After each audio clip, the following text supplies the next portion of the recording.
What has been the most baddest sheet done by real people in history? Leonid Rogozov had to perform an appendectomy on himself while overwintering in the Antarctic. In a similar vein, Inés Ramirez Perez performed a cesarean section on herself. She wasn't a doctor or a surgeon, she was a rural Mexican woman with no medical training. Ramirez cut herself open, pulled her baby out of her own uterus, passed out, then regained consciousness and bandaged herself. The nearest hospital was 8 hours away and she'd been in labor for 12, so she was desperate. Both of them survived. The life of Peter Julian Ortiz is a long string of these. He was an absolute matlad who sounds like a character straight from a James Bond film. He was a dual citizen of France and AMP, the United States, French father, American mother, a combat veteran of the French Foreign Legion, a US Marine Corps officer, and the most decorated operative of the OSS, Office of Strategic Services, the forerunner to the CIA, in the Second World War while serving with the OSS and operating with the French resistance in a German-occupied France. He was once tasked with rescuing downed British RAF aircrew.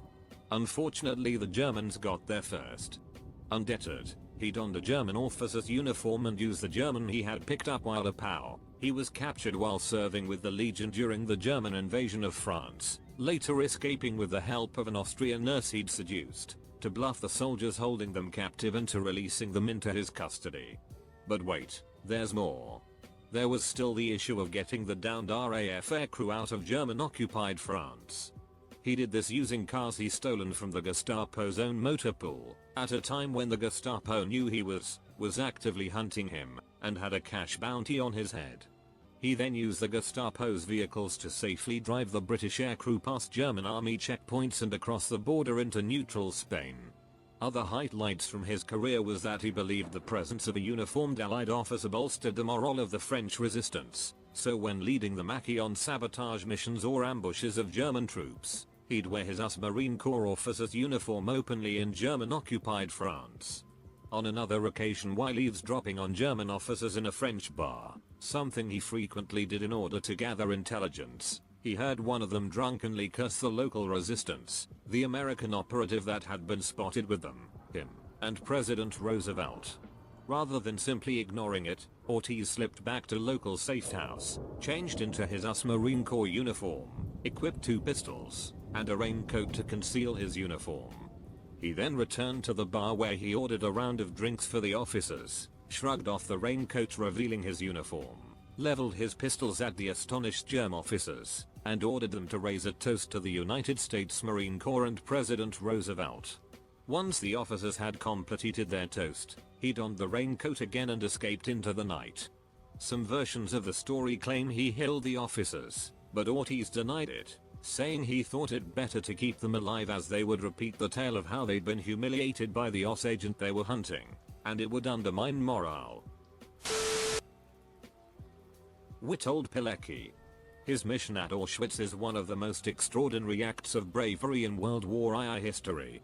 In 1940, Pilecki, a member of the Polish resistance, volunteered to infiltrate Auschwitz by allowing himself to be captured during a Nazi roundup in Warsaw. Under the alias Tomasz Serafisky, he endured brutal conditions and unimaginable horrors upon his arrival at the camp. Once inside, Pilecki organized a clandestine resistance network called the Union of Military Organization, ZAL. He meticulously documented the daily atrocities, including the mass executions and the inhumane living conditions. His reports, smuggled out through couriers, were among the first comprehensive accounts of the Holocaust to reach the Western Allies and the Polish government in exile, providing critical intelligence and calling for action. After nearly 3 years of enduring and documenting the camp's horrors, Pilecki realized that an internal uprising was impossible without external support. In April 1943, he orchestrated a daring escape with 2 fellow inmates. Despite the constant threat of capture, he made his way back to Warsaw, where he continued his resistance activities. Pilecki's detailed reports on Auschwitz were instrumental in informing the world about the genocide occurring within its barbed wire fences, making his mission one of the most significant acts of resistance during the war. British pilot in World War I was flying a scouting mission when he was attacked by 7 German planes. On the first pass, his leg was blown off by the German planes, but he managed to move the plane so his rear gunner could fire on the German fighters. They managed to drive off all 7. The pilot managed to land the plane despite rapidly losing blood and insisted that he delivered his reconnaissance report before receiving medical attention. His back gunner had no idea he'd lost his leg until they landed. The pilot won the Victoria Cross for his actions. Edit. The pilot's name was Ferdinand West. He survived the war and lived until 1988. Miriam Rodriguez Martinez. Her daughter was kidnapped and murdered by the Mexican cartel. The police didn't lift a finger to help, so she tracked down and arrested 10 cartel members herself. She knew it would result in her death. She did it anyway. "I don't care if they kill me," Rodriguez told a friend, according to the New York Times. "I died the day they killed my daughter. I want to end this. I'm going to take out the people who hurt my daughter and they can do whatever they want to me." Sadly, her words proved prophetic as she was murdered by the cartel on the 10th of May 2017, which is Mother's Day in Mexico. Was it coincidence that it was Mother's Day, or did the cartel just have a really sick sense of humor? Robert Small's a slave who stole a Confederate ship out of Charleston Harbor and turned it over to the Union, who in turn made him a pilot of one of their ships. Total badass. I had to scroll a ways down to see this. We recently moved to Beaufort and his name is everywhere, so we looked it up. He was a former slave who stole a Confederate ship and piloted that ship along with his family, the families of his crew, and friends, into Union territory. The ship was repurposed into a warship and his actions convinced Lincoln to allow African American soldiers into the Union Army. He then returned to Beaufort where he was born and purchased his former owner's property, which was seized by the government. Not only that, but he allowed the wife of his former master to move back into her house until she passed. He went on to purchase a 2-story building to be used as a school for African American children. He has an extensive political career after that and pushed several bills for equality regardless of skin color. Perhaps my memory is old, but I don't think they touched too much on this in history class. My great-granddad. French POW during WW2 who, along with a friend, killed a couple North Sea guards, swiped their uniforms and then somehow made it over to the US, where he met my great-grandmother. Side note, the North Seas would force him to make ammo as a POW, but right before the boxes were shut to be sent off, he and his other pals would piss on the contents to make them corrode and be useless by the time they were actually opened. People who were forced to make ammo used to sabotage it very often. It saved a US bomber from being shot down after its fuel tank was struck by around 20 duds. They also had a message of hope inside them. Yarnhub made a video on this but I can't find it. Isabella of France held off an army with herself, her maids, and anyone else who remained in the castle she was holed up in after her husband the King of England ran off with his lover, returned home to France, and then came back with an army to install her son on the throne instead. Street. Olga of Kiev was not necessarily the most badass, but clever enough that when she turned down a proposal from the Byzantine emperor himself, he gave her the dowry he would have offered anyway, no strings attached. Willing for dump about her upon request. Franz Stigler, who upon coming upon a defenseless and battered B-17, not only couldn't bring himself to shoot them down, but escorted the American crew all the way to the English Channel. Along the way he warded off other German fighters and flew close enough to the aircraft that German AA wouldn't open fire on it. The crew survived the encounter and Stigler turned around and returned to his base once they left German airspace. Napoleon Bonaparte coming back from Elba, meeting up with the 5th Regiment of Infantry, sent from Paris to kill him. Steps off his horse with no weapon, walks towards the regiment and shouts, "Soldiers, recognize your emperor. If any of you wants to kill me, here I am." The soldiers drop their weapons and send their hats flying, shouting glory to the emperor. This has got to be the most insane natural 20 on a charisma check in history.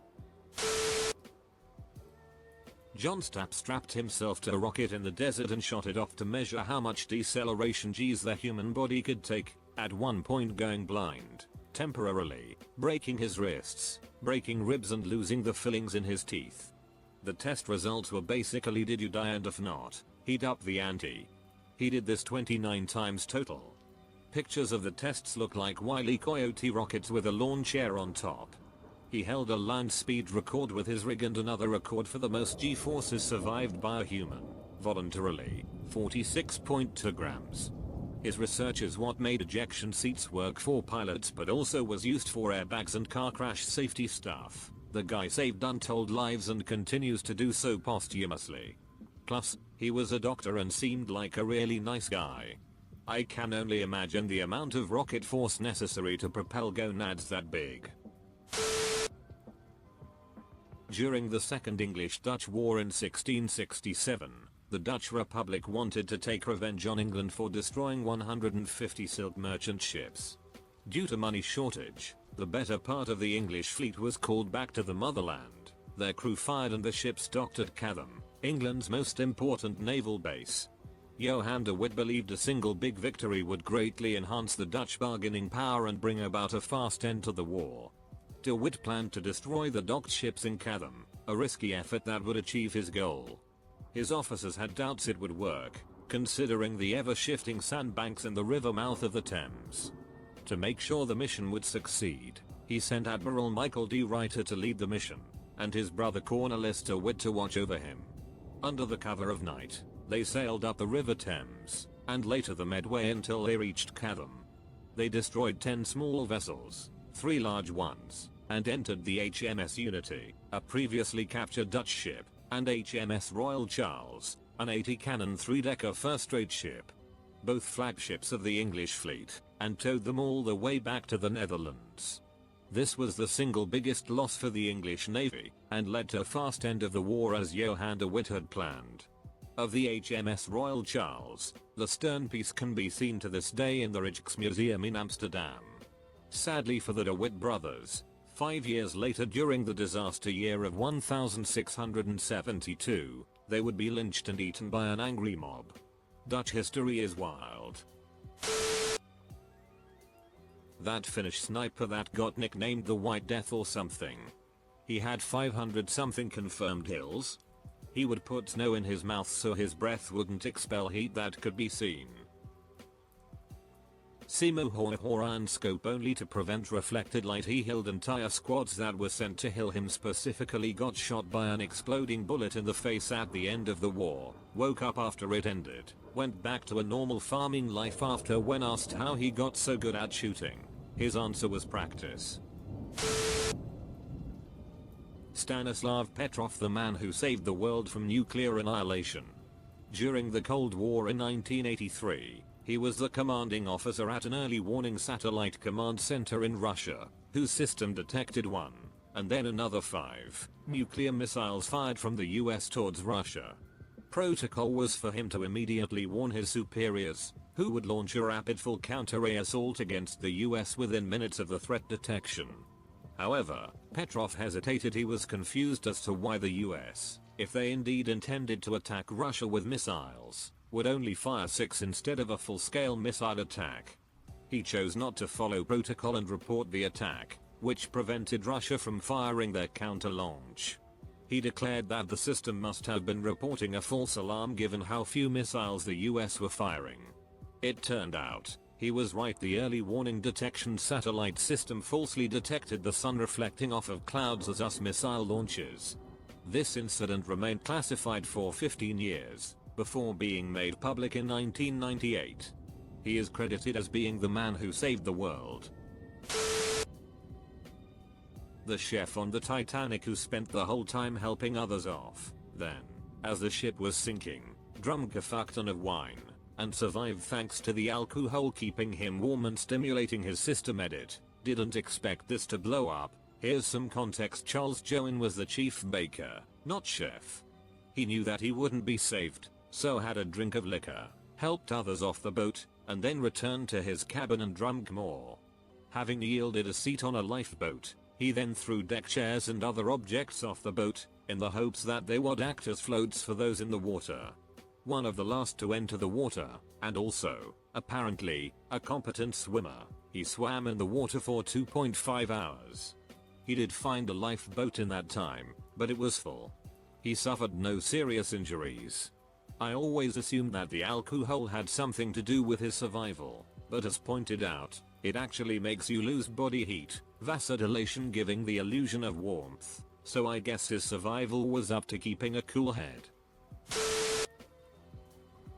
Cliff Young breaking the record for the Sydney-Melbourne Ultra Marathon.